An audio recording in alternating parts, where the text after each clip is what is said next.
हाँ जी बेटा, good morning. Now next concept, transcription. Transcription मैंने आपको बताया था कि डीएनए से आरएनए जो बनता है, इस प्रोसेस को कहते हैं transcription. Formation of RNA over DNA template. Formation of RNA over DNA template is called as transcription. तो डीएनए के दोनों स्ट्रैंड में से एक स्ट्रैंड काम करता है बेटा। जैसे ये दो स्ट्रैंड है, तो जैसे ये ए स्ट्रैंड है, ये बी, क्योंकि डीएनए डबल स्ट्रैंडेड है एंड आरएनए सिंगल स्ट्रैंडेड है, तो एक स्ट्रैंड काम करेगा। लेट ए स्ट्रैंड काम कर रहा है कॉपी करने के लिए, तो इस ए स्ट्रैंड को कहेंगे टेम्पलेट स्ट्रैंड। Template strand. और बी जो स्ट्रैंड है जो कॉपी नहीं कर रहा है, उसको कहते हैं कोडिंग स्ट्रैंड। तो अभी आप एक बार ए याद रखिए, ए जिसकी कॉपी हो रही है वो क्या है? Template strand. अगर दोनों स्ट्रैंड कॉपी करें, ए और बी दोनों ही ट्रांसक्रिप्शन करें, तो डबल स्ट्रैंडेड आरएनए बन जाएगा बेटा। दो आरएनए बन जाएंगे। तो वो डबल स्ट्रैंडेड आरएनए जो बनेगा वो प्रिवेंट करेगा ट्रांसलेशन को। It prevents translation. वो कॉम्प्लीमेंट्री होंगे और वो आगे प्रोटीन सिंथेसिस को ब्लॉक कर देंगे, रोक देंगे। अब जीन हमें पता है कि वो फंक्शनल यूनिट होती है इनहेरिटेंस की, जो मैसेज लेके आता है डीएनए, जिसमें कोडिंग होती है और वो एमआरएनए पे पास करता है। अब वो सेगमेंट डीएनए का जो प्रोटीन सिंथेसिस के लिए मैसेज करता है, देखो बेटा, सेगमेंट ऑफ डीएनए, जैसे आप लास्ट चैप्टर से पढ़ते आ रहे हैं कि वो सेगमेंट डीएनए का जो यूनिट ऑफ इनहेरिटेंस है उसको हमने क्या कहा है? जीन कहा है।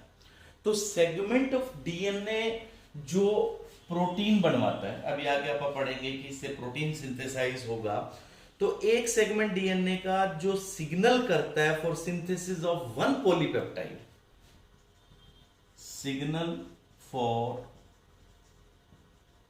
सिंथेसिस ऑफ वन पॉलीपेप्टाइड, तो उसको कहते हैं बेटा सिस्ट्रोन।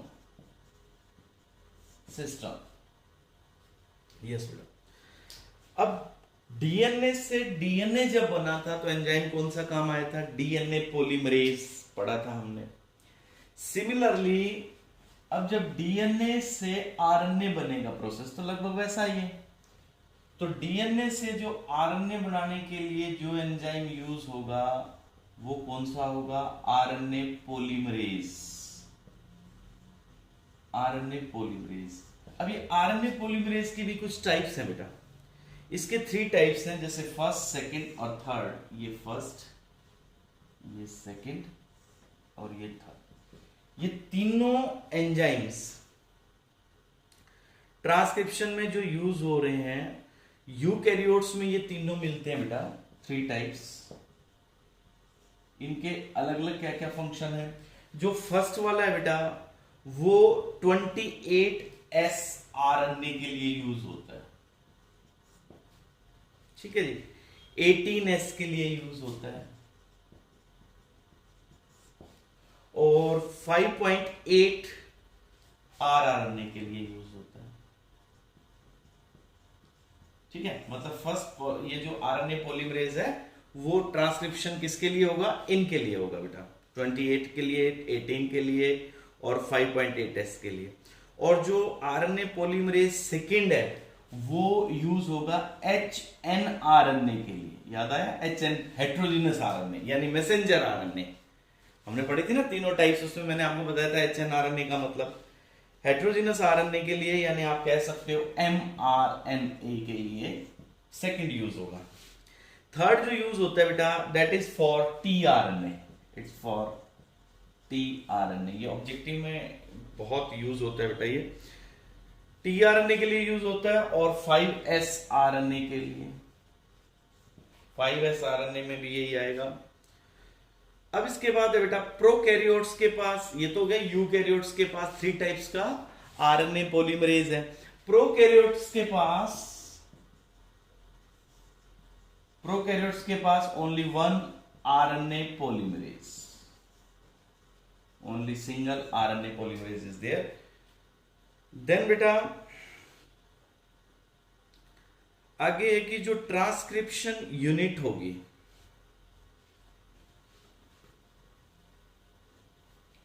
अब जैसे ये डीएनए है और अब हमें पता है हमारी एक सेल के पास 2.2 मीटर लॉन्ग डीएनए होता है। इतने लंबे डीएनए को एक साथ ट्रांसक्रिप्शन करेंगे तो वो तो बहुत बड़ा आरएनए बन जाएगा, और इतना प्रोटीन सिंथेसिस अगर होगा तो ब्लॉक हो जाएगी सेल। तो सेल में एक सिस्टम है, एक पर्टिकुलर सेगमेंट ही कॉपी होता है बेटा, जैसे ये इतना सेगमेंट कॉपी हुआ।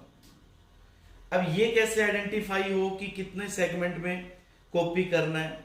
ट्रांसक्रिप्शन यूनिट जो होगी, ट्रांसक्रिप्शन यूनिट यानी कितना डीएनए कॉपी होगा, तो ये जहां से कॉपी होगा बेटा ये साइट होती है प्रमोटर, और जहां तक होगा वो है बेटा टर्मिनेटर, और ये है स्ट्रक्चरल जीन जिसकी कॉपी होगी।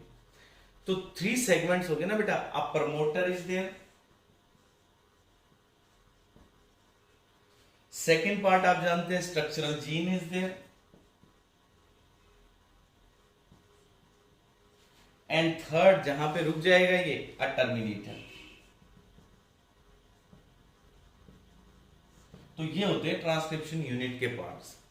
अब जो डीएनए, जैसे अब ये डबल स्ट्रैंडेड डीएनए, मान लो इसको ऐसे बनाते हैं, देखो ये इतने डीएनए की कॉपी होनी है, आगे नॉर्मल डीएनए पीछे नॉर्मल डीएनए, तो ये एंड है थर्ड, ये एंड है जैसे fifth, this is fifth and this is third. अब इस स्ट्रैंड की कॉपी होनी है बेटा थर्ड 3 to 5 वाले की। तो प्रमोटर कहां है? यहां पे प्रमोटर है, और यहां तक कॉपी होगी, तो ये क्या हो गया बेटा? टर्मिनेटर। ये स्ट्रक्चरल जीन हो गया। अब जो प्रमोटर की पोजीशन जब आप बताएंगे, जैसे पूछा वेयर इज प्रमोटर, तो आपने बताना जैसे ये ऊपर वाला स्ट्रैंड है, ये कौन सा होता है बेटा? टेम्पलेट, क्योंकि इसकी तो कॉपी होगी। ये तो वो डीएनए का ये स्ट्रैंड है ना, इसकी कॉपी होती है, जिसकी कॉपी होती है उसको टेम्पलेट कहते हैं, और जिसकी कॉपी नहीं होती है उसको कोडिंग स्ट्रैंड कहते हैं। तो अब अगर हमने प्रमोटर की लोकेशन बतानी है, प्रमोटर यानी जहां से आरएनए की कॉपी स्टार्ट होगी, तो आप बताएंगे promoter is located towards the 5th end of the coding strand, terminator is located towards the 3rd end of the coding strand. तो कोडिंग स्ट्रैंड को यूज करते हैं इनकी पोजीशन, इनकी लोकेशन एक्सप्लेन करने के लिए। हालांकि हम ये भी कह सकते हैं कि टेम्पलेट के 3rd एंड की तरफ है, टेम्पलेट के 5th एंड की तरफ ये, बट स्टैंडर्ड वे हम कोडिंग के अकॉर्डिंग इनकी लोकेशन को एक्सप्लेन करेंगे। याद रखना आपने, प्रमोटर कहां लोकेटेड है, तो आप बताएंगे कोडिंग के 5th एंड की तरफ, टर्मिनेटर किधर है? कोडिंग के 3rd एंड की तरफ। ठीक है बेटा। अब इसके बाद ट्रांसक्रिप्शन जो प्रोसेस स्टार्ट होता है वो कैसे चलता है बेटा? So first of all initiation in transcription, first step is initiation.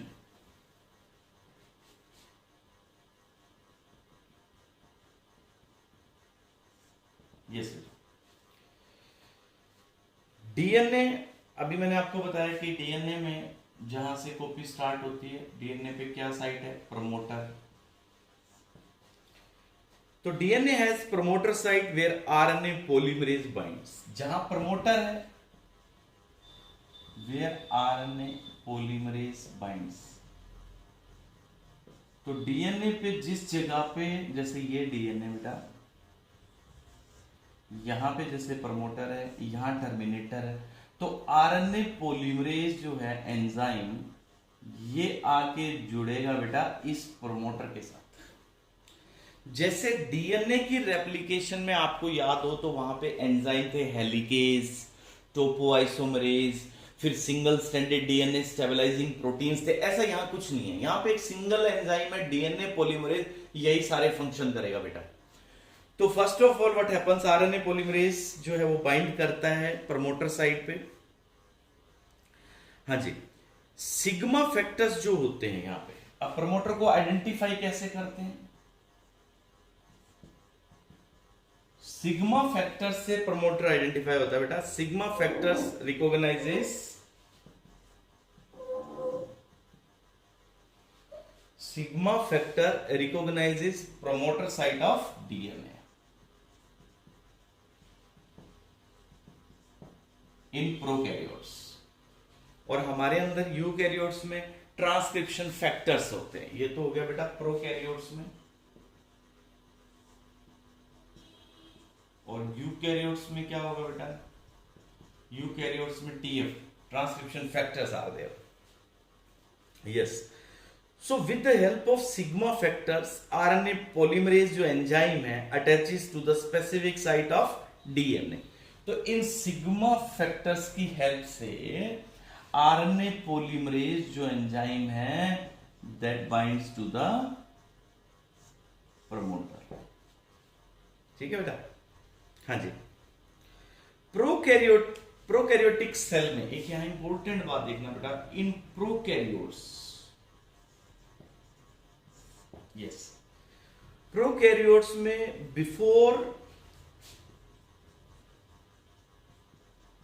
The 10N2 base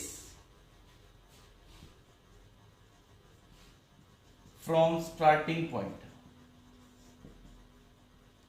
starting point से 10N2 पहले 6 बेस पेयर्स मिलते हैं बेटा। Sequence of 6 base pairs prokaryotes में, रिमेंबर दिस। तो ये 6 बेस पेयर कौन से बेटा? TAT, ये किस में है? प्रोकैरियोट्स में। प्रोकैरियोट्स में TAT, ये 6 बेस पेयर्स मिलते हैं। ये डीएनए के ऊपर है, इनको बोलते हैं pribnow box. This is called as pribnow box. ये आपके नीट के लिए है, आप चाहें तो यहां तक भी लर्न कर सकते हैं कि अब नीट में ये क्वेश्चन है कि प्रोकैरियोट्स में जो 6 बेस पेयर्स हैं TAT, स्टार्टिंग पॉइंट से पहले इनको क्या कहते हैं? प्रिब्नोबॉक्स। दे आर कॉल्ड एज प्रिब्नोबॉक्स, मतलब आइडेंटिफिकेशन के लिए। अब यूकैरियोट्स में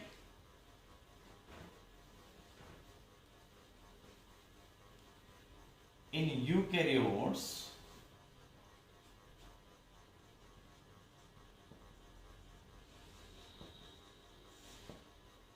प्रोकैरियोट्स में तो कितने बेस पेयर पहले? 10N2। और यूकैरियोट्स में बिफोर द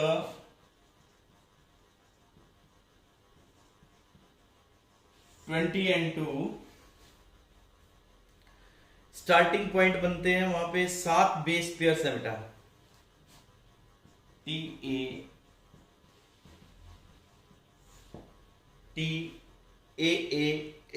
4 टाइम्स ए आ गया बेटा।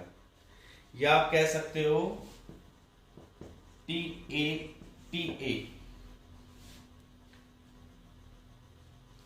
TAT। तो इसको बोलते हैं, ये जो डीएनए पे, इसको टाटा बॉक्स। तो टाटा बॉक्स किस में मिलता है? यूकैरियोट्स में। और प्रिब्नोबॉक्स किस में मिलता है? प्रोकैरियोट्स में। या इसको कहते हैं बेटा हॉगनेस बॉक्स।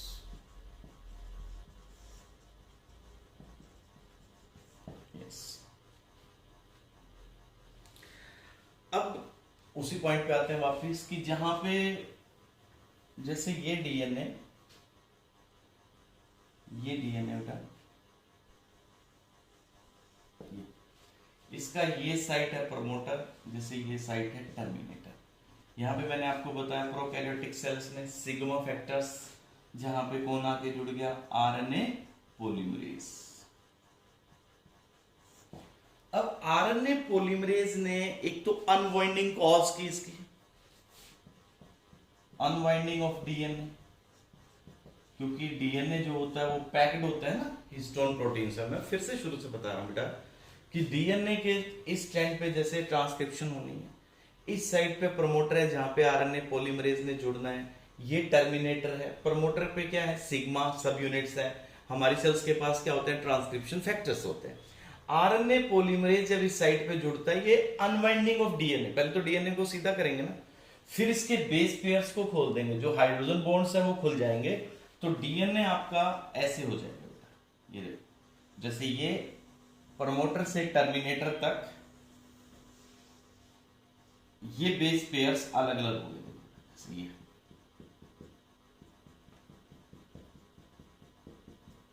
ये टेम्पलेट स्टैंड, ये बेटा कोडिंग स्टैंड, जैसे यहाँ पे A T C C A ji ji C C A T जो भी, ये टेम्पलेट स्टैंड, इसका थर्ड एंड है ये बेटा, ये फिफ्थ एंड है, ये फिफ्थ एंड, ये थर्ड एंड। अब इसके ये हाइड्रोजन बॉन्ड सेपरेट कर दिए हैं सेकेंड स्टेप में, किसने, आरएनए पॉलीमरेज ने। हाइड्रोजन बॉन्ड सेपरेट होने के बाद ट्रांसक्रिप्शन कहां से कहां चलती है, अब ये इस जगह पे चलेगी बेटा। देखो अब यहाँ पे एडमिन के सामने कौन आ जाएगा, यूरासिल, टी के सामने ए जी जी, यहाँ पे U C C G G U U A, ये किसके बेस पे जुड़ रहे हैं, आरएनए के। ये कौन सा एंड बन रहा है, आरएनए का फिफ्थ, और ये कौन सा है, थर्ड। तो जो आरएनए टेम्पलेट स्टैंड पे बनेगा, इसमें यहाँ पे बेस पेयर्स आके जुड़ जाएंगे, और ये बेस पेयर्स किस फॉर्म में, ट्राई न्यूक्लियोटाइड्स जो हैं ट्राइफॉस्फेट में, टीपी, जैसे डीएनए वाले में थे, ये सब टीपी है, यानी ट्राइफॉस्फेट के साथ। फिर ये ट्राइफॉस्फेट रिमूव हो जाएगा, जो एनर्जी रिलीज होगी उस एनर्जी से ये आरएनए सिंथेसिस हो जाएगा। ऐसे ये आरएनए जो सिंथेसाइज होगा ये बाहर आ जाएगा, डीएनए वापस कॉइल कर जाएगा ओरिजिनल फॉर्म में। तो आरएनए पॉलीमरेज जैसे ही यहां पे ये जो न्यूक्लियोटाइड्स हैं, राइबोन्यूक्लियोटाइड से जुड़ते हैं आकर के, इनसे फॉस्फेट रिलीज करवा दिया, उस एनर्जी से पॉलीमराइजेशन होगी, फॉस्फोडाइएस्टर बॉन्ड बन जाएगा बेटा, फॉस्फोडाइएस्टर बॉन्ड, यस बेटा। तो ये चेन इलोंगेट हो जाएगी, यस। अब लास्ट में जब ये एंड आ जाएगा टी पे, यानी टर्मिनेशन पे, मैं फिर से रिपीट कर रहा हूं, आरएनए पॉलीमरेज ने दोनों स्टैंड को अलग किया, टेम्पलेट स्टैंड के साथ बेस पेयर्स आगे जुड़ गए, बेस पेयर्स किस फॉर्म में थे, ट्राइफॉस्फेट में थे, दो फॉस्फेट रिलीज हुए, और उस एनर्जी से ये फॉस्फोडाइएस्टर बॉन्ड बना, और आरएनए सिंथेसिस लास्ट तक टर्मिनेटर तक चलेगी। टर्मिनेशन यानी लास्ट पॉइंट पे, टर्मिनेटर साइट पे, टर्मिनेटर साइट के पास जाने के बाद यहां पे जब पहुंचता आरएनए पॉलीमरेज, वो आइडेंटिफाई करता है इस पोजीशन को, टर्मिनेटर को। देखो प्रमोटर को कैसे आइडेंटिफाई किया था, सिग्मा से, टर्मिनेटर को कैसे करेंगे, रो से, that is known as rho factor, RHO factor, और यहां पे आरएनए सिंथेसिस कंप्लीट हो जाएगी, देन आरएनए इससे सेपरेट हो जाएगा, डीएनए वापस कॉइल्ड फॉर्म में आ जाएगा। ठीक है बेटा, समझ आया आपको? ये वीडियो देखने के बाद जब आप बुक रीड करेंगे तो उसके स्टेप समझ आ जाएंगे आपको। ये बहुत इंपॉर्टेंट स्टेप है, एग्जाम में 5 मार्क्स में भी आ सकता है बेटा ये क्वेश्चन। तो इनिशियली कौन से हो गए यहाँ पे, ये सब यूनिट सिग्मा, और लास्ट में कौन है बेटा, रो। एंजाइम कौन सा यूज हुआ है, आरएनए पॉलीमरेज। एनर्जी कहां से आई, जो ट्राइफॉस्फेट के साथ थी, राइबोन्यूक्लियोटाइड्स के साथ। फिर फॉस्फोडाइएस्टर बॉन्ड बनते हैं, चेन इलोंगेट होती है, और टर्मिनेटर साइड पे जाने के बाद रो फैक्टर्स को आइडेंटिफाई करता है, और आरएनए सेपरेट हो जाएगा। ठीक है जी। इसके बाद अब अपना नेक्स्ट स्टेप है जी स्प्लिट जीन। ट्रांसक्रिप्शन के बाद स्प्लिट जीन।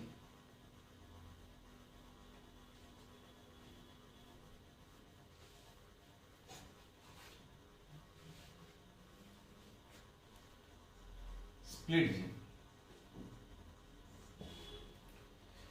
स्प्लिट जीन किसने डिस्कवर किया, शॉप और रॉबर्ट्स ने।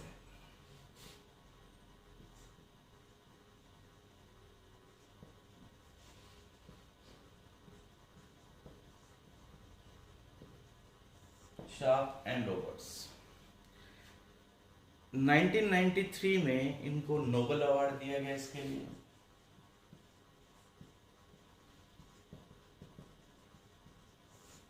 यस बेटा।